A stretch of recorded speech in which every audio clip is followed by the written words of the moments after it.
Hello everyone! Ayan, ipapakilala ko ngayon sa inyo yung aking napakasipag na kapatid na si Joshua Simon Magro. Yan, lahat na po yata ng trabaho napakasipag talaga nito at wala talagang back job na nangyayari. Kaya guys, ayan, kung halimbawa meron po kayong gustong ipagawa around Montalban, Rodriguez, Rizal, ayan, comment lang po kayo dyan sa baba. The same time, ilalapag ko po yung pangalan niya para kung meron po kayong gustong ipagawa at makapag-usap po kayo ay pwede nyo po siyang kontakin at siya na po yung gagawa dyan sa inyo, okay?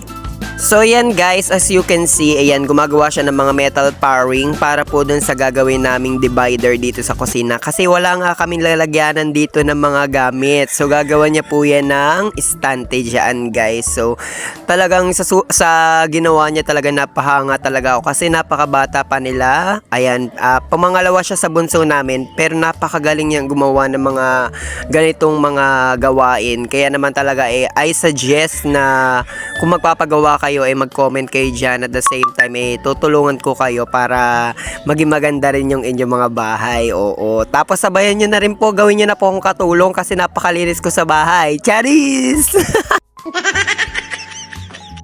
At yan, sa mga nagtatanong po pala kung bakit ang gagaling nilang gumawa dyan kasi napakabata pa po nila tapos nagkaroon sila ng experience na ganyan. Kasi kung nakikita nyo po, di ba, ang tagal-tagal ko pong nawala dito sa Montalban, Rodriguez, Rizal. Pero, yan, habang wala ako, yan na po yung mga pinagagagawa nila sa buhay nila. At well, job naman po yung ginagawa talaga nila. Oo, kaya naman sinuggest ko sila sa inyo kasi alam ko talagang magiging maayos yung kanilang trabaho dyan sa inyo, guys. Opo. So, ito naman po yung babaeng po ito, sa jowa po ito nung bunso namin, na si Jan Maiko. Yan, hindi niya alam na nakabidyo siya.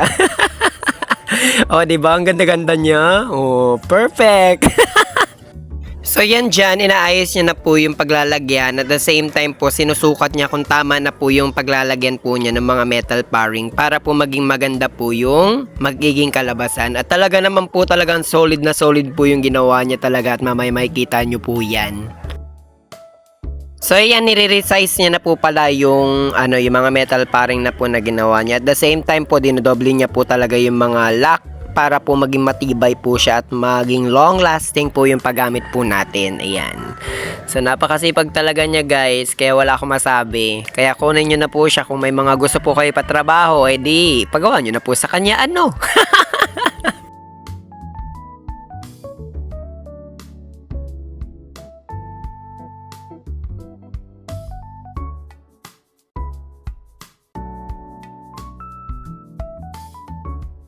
So yan guys, as you can see, nakikita nyo na po yung ginagawa po niya. So meron na pong kulay yung mga pinagagawa po ng aking kapatid. Talaga naman po napaka-solid po niyan.